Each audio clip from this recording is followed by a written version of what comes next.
mention tariff threats from the United States. Oh, and another NDP Liberal carbon tax hike kicks in this April 1st. Everything's out of control. And now the government is out of control. This cannot go on. We need a carbon tax election now to choose between the NDP Liberal costly coalition that taxes your food, punishes your work, doubles your housing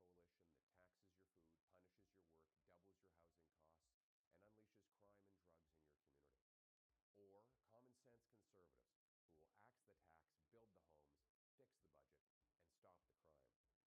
Canadians can take back control of their lives and their country. Take back control of our border. Take back control of immigration. Take back control of spending, deficits,